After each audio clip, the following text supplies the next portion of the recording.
Kita hadirkan informasi berikutnya, pemirsa. Pengadilan Negeri Jakarta Selatan kembali menggelar sidang pra-peradilan kedua tentang sah tidaknya penetapan tersangka Presiden ke-7 Joko Widodo.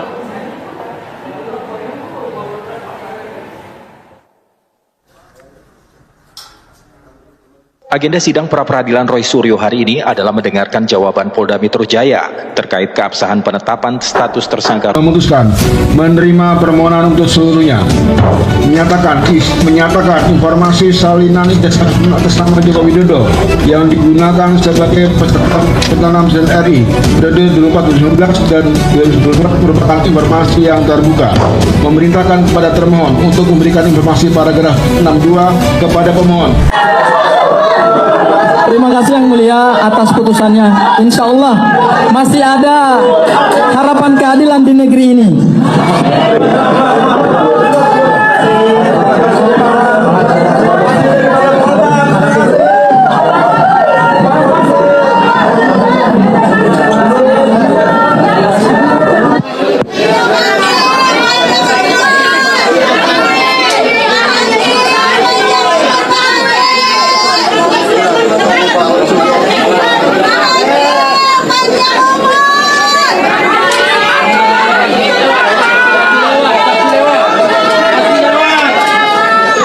Begini ya, teman-teman semuanya, saya ingin mengingatkan kepada semua masyarakat Indonesia bahwa seseorang bernama Joko Widodo itu sudah menjadi pejabat publik sejak tahun 2005 ketika menjadi wali kota 2 kali, kemudian menjadi gubernur DKI Jakarta, kemudian menjadi presiden 2 kali. Nah, apakah Anda ingat kapan pertama kalinya Joko Widodo itu mengaku bahwa dia lulusan dari UGM?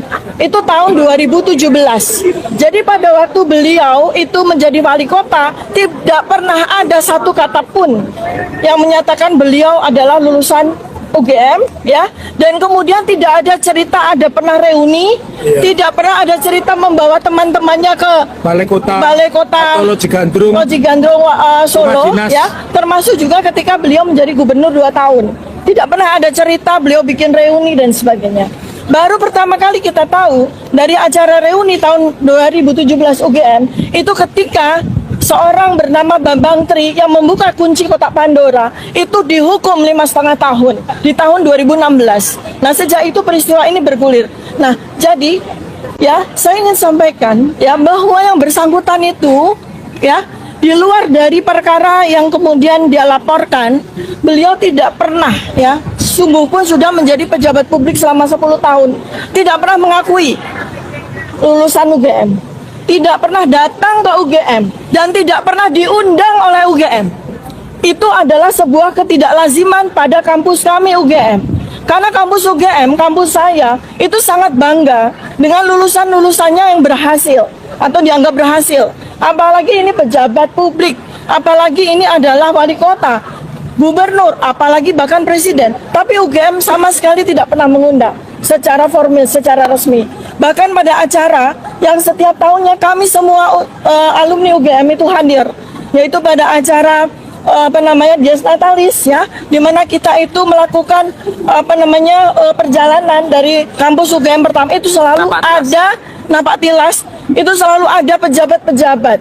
Contoh seperti Pak Ganjar Pranowo selalu hadir setiap tahun, tapi saya, Anies Baswedan, selalu hadir setiap tahun. Demikian juga dengan saya dan Mas Roy, Pak Mahfud MD, jadi semua. Tapi tidak pernah kami melihat ya, Joko Widodo ikut satu kali pun dalam acara Dies Natalis tersebut, ya. Nah, jadi kemudian yang paling penting tadi sudah disampaikan pada perkara ini ya, pada sidang hari ini yang paling penting sebetulnya adalah sesi yang terakhir ya teman-teman ya, masyarakat Indonesia.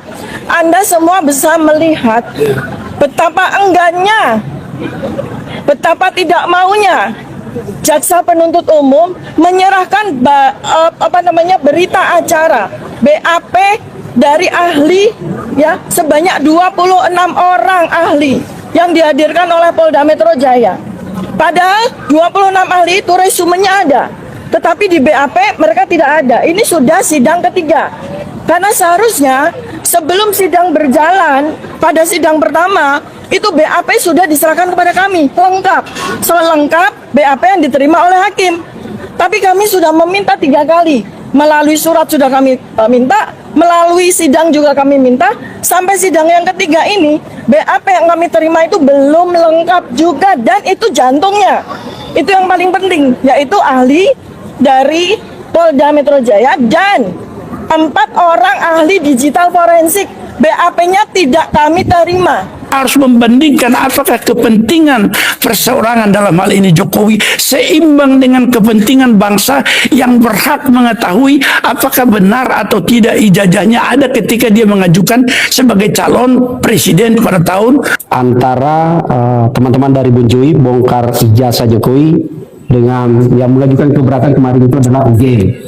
Keberatan atas keputusan Komisi Informasi Pusat yang dimana putusannya adalah menyatakan bahwa seluruh dokumen itu dinyatakan terbuka, yang dikecualikan hanya NIK, NPWP dan macam-macam termasuk daftar nilainya. Tapi apakah dia punya nilai harus dibuka?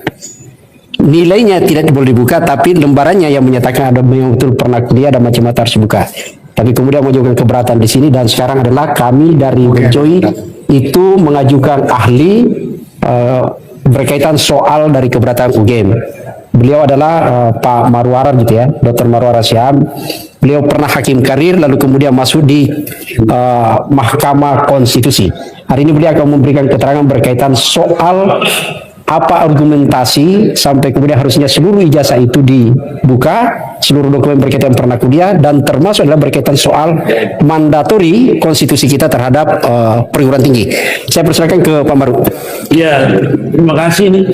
Kita sudah diberi kehormatan ini untuk ngomong ya. Dan yang menarik adalah karena keputusan atau putusan KIP yang sudah memberikan suatu arah bahwa semua dokumen bisa dibuka kecuali beberapa hal yang kecil itu. Tetapi UGM sebagai lembaga pendidikan yang memiliki mandat atau bukan memiliki, yang mempunyai kewajiban untuk memenuhi mandat dalam konstitusi untuk mencerdaskan bangsa, tetapi justru terlihat sepertinya UGM itu mempertahankan kondisi yang justru tidak mencerdaskan kehidupan bangsa. Oleh karena itu kita mau hadir hari ini ketika UGM mengajukan keberatan terhadap putusan KIP, oleh karena apa yang mereka jadikan alasan itu bahwa ada yang menjadi rahasia pribadi, apa yang menjadi kepentingan pribadi, maka saya melihatnya dari sudut konstitusi. Di dalam suatu hak konstitusional yang bersifat HAM, sudah jelas pasal 28F dikatakan bahwa setiap orang berhak untuk mencari, menghimpun, menyimpan, dan menyebarkan informasi, tetapi pembatasan yang ada adalah sepanjang tentang keamanan dan kepentingan publik dari negara dan kepentingan dari rakyat Indonesia. Oleh karena itu dikatakan dalam pasal 28J, setiap hak asasi itu bisa dibatasi, tetapi dibatasi dengan undang-undang. Tidak boleh misalnya dengan peraturan-peraturan yang diciptakan sendiri oleh pemegang arsip atau pemegang informasi publik, menciptakan sendiri aturan, tetapi dia adalah suatu aturan yang di dalam menjadi hak konstitusi, dan HAM itu pembatasannya harus dengan undang-undang, dan jelas di dalam undang-undang kebebasan informasi batasan itu sudah diberikan. Oleh karena ukuran di dalam konstitusi bahwa setiap hak asasi itu bisa juga bersaing, berkompetisi atau bertabrakan, termasuk dalam hal ini kebebasan untuk memperoleh informasi dari publik menjadi hak rakyat seluruh Indonesia, dibandingkan dengan hak seorang mantan presiden yang memiliki hak untuk dijaga kerahasiaan beberapa datanya. Maka kita melihat ukuran yang ditentukan di dalam konstitusi dalam menjaga keseimbangan persaingan antara hak-hak asasi yang dikelola konstitusi, dikatakan ada mekanisme proportionality test atau balancing test. Jadi uji proporsionalitas dan uji keseimbangan. Mungkin kalau di dalam undang-undang kebebasan informasi dikatakan uji konsekuensi, tetapi intinya kita harus membandingkan apakah kepentingan perseorangan dalam hal ini ini Jokowi seimbang dengan kepentingan bangsa yang berhak mengetahui apakah benar atau tidak ijazahnya ada ketika dia mengajukan sebagai calon presiden pada tahun 2000 berapa ya 2014 dan 2019 ya. Dan ini menjadi suatu hal yang penting dan banyak yang bertanya, sudah lewat kok, apakah masih ada urgensinya untuk diketahui? Pasti ada, karena sebagai seorang calon yang mengajukan diri dalam kontestasi Pilpres, dia mencoba meyakinkan kita untuk memilih dia, dan saya termasuk yang memilih dia karena saya yakin bahwa beberapa karakter dia termasuk suatu hal yang merakyat menurut saya, dan juga apa yang dikatakan dalam visi dan misinya revolusi mental dan lain sebagainya itu menarik perhatian kita sebagai upaya untuk menjual kompetensi dia termasuk dengan ijazah. Oleh karena itu, apakah ada urgensinya rakyat Indonesia mengetahui? Ada, karena jikalau ini benar. Ya, halo teman-teman semuanya, kembali lagi bersama saya di channel ini, dimanapun Anda berada, semoga kita dalam keadaan sehat semua. Ya, teman-teman, dari cuplikan video yang barusan kita tonton, ada berbagai macam pendapat dan tanggapan netizen yang mereka cantumkan di kolom komentar. Namun sebelum kita mendengarkan komentar-komentar tersebut, jika ada juga tanggapan dan pendapat dari teman-teman semua terkait video yang barusan kita tonton, silakan cantumkan di kolom komentar. Mari kita berpikir kritis, mari kita berbagi pendapat tentang isu politik yang sedang terjadi di negara kita yang kita cintai ini. Ya, teman-teman, di sini disampaikan oleh Suhandi Sudarnoto yang mengatakan, semoga Pak Hakim sehat selalu dan selalu menegakkan kebenaran. Jajang Supriyadi mengatakan semangat terus pahlawan bangsa yang berjuang bongkar kebohongan dan kepalsuan. Sugianti mengatakan mantap Pak Hakim, sangat tegas, berwibawa dan adil. Semoga selalu berpihak pada kebenaran. Hari Sutopo mengatakan penjarakan saja si Jokowi itu sudah buat gaduh bertahun-tahun. Di negara ini tentang ijazahnya itu sudah banyak korban yang dipenjarakan.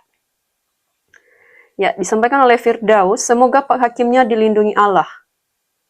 Lampung Balang mengatakan, niat mencalonkan diri sebagai wali kota Solo dengan menggunakan ijazah orang lain berarti sudah didasari hati yang tidak baik. Tidak ada rasa kalau dirinya sudah berbuat jahat dan nyatanya, penjahat berdarah dingin telah membohongi dan menipu rakyat satu negara. Ratna mengatakan, mantap Pak Hakim, belah kebenaran, jangan pandang bulu. Iding mengatakan, alhamdulillah masih ada hakim jujur. Kebenaran mulai terbuka, terima kasih Pak Hakim. Imam Syafi'i mengatakan, semoga perjuangan para penjangga sia-sia untuk membongkar kebusukan dan kebohongan pengkhianat bangsa dan negara. Imam Syafi'i mengatakan, teman-teman Jokowi yang diundang memberikan kesaksian semua itu orang bayaran.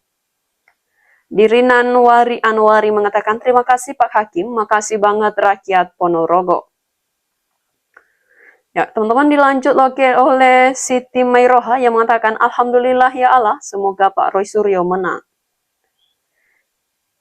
Adi Eslau mengatakan, Indonesia masih punya R.A. Kartini, pejuang kebenaran seperti Dr. Tifa.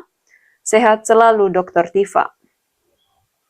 Noviardi mengatakan, orang-orang yang membilang bahwa ijazah Joko Mulyo asli harus ditangkap karena sudah sekongkol berdusta, berbohong dan membuat kegaduhan di Indonesia, termasuk termul-termul yang hidup. Makanya dari hasil membela orang yang mengaku punya ijazah palsu.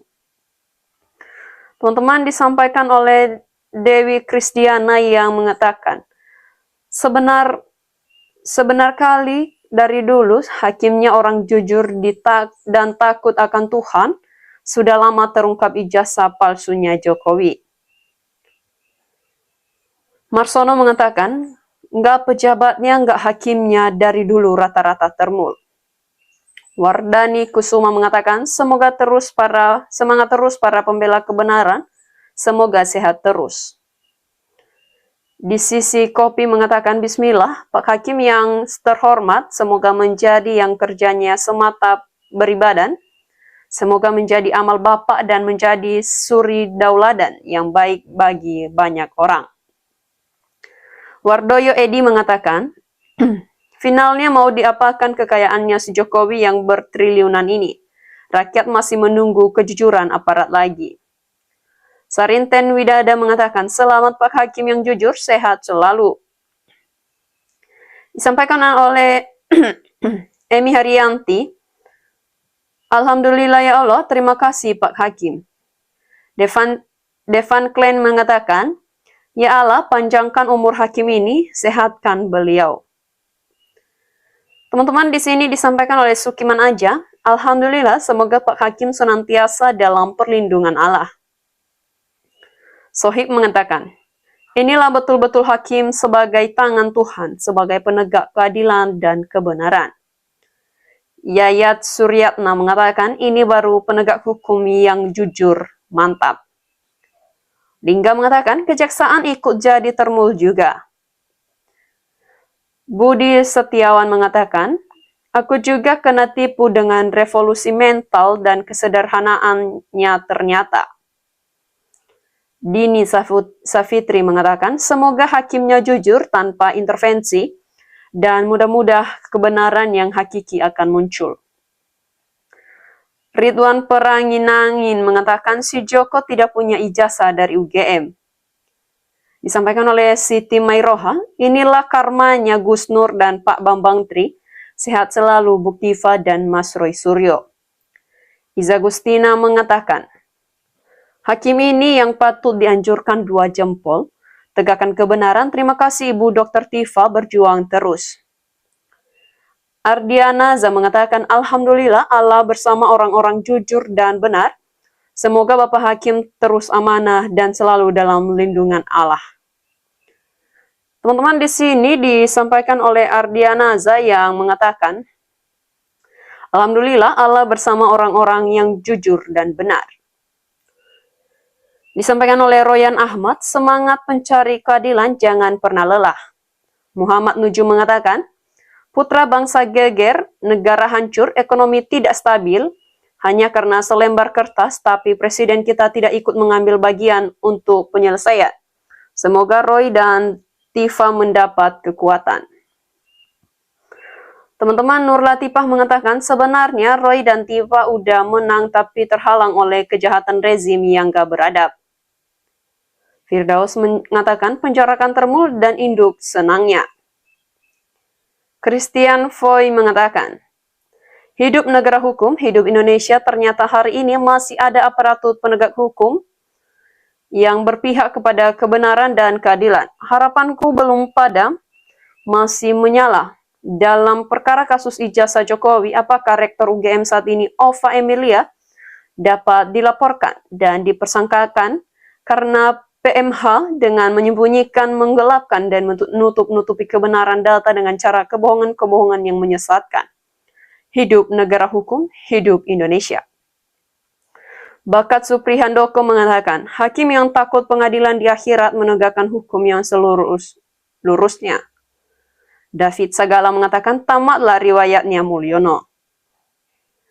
Akhirudin mengatakan, Joko Widodo segera dimasukkan ke penjara dan makzulkan Gibran demi kedamaian negara Indonesia.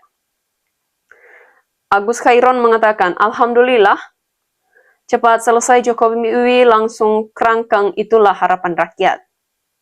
Prof. Sugeng mengatakan, terima kasih Pak Hakim yang memutuskan dengan tegas, kejujuran, objektif, demi kepentingan publik, Tuhan memberkati. Muanarini mengatakan, Alhamdulillah Allah telah membuka kebenaran dan semoga Jokowi diberi hukuman yang setimpal atas perbuatannya yang telah merusak negara.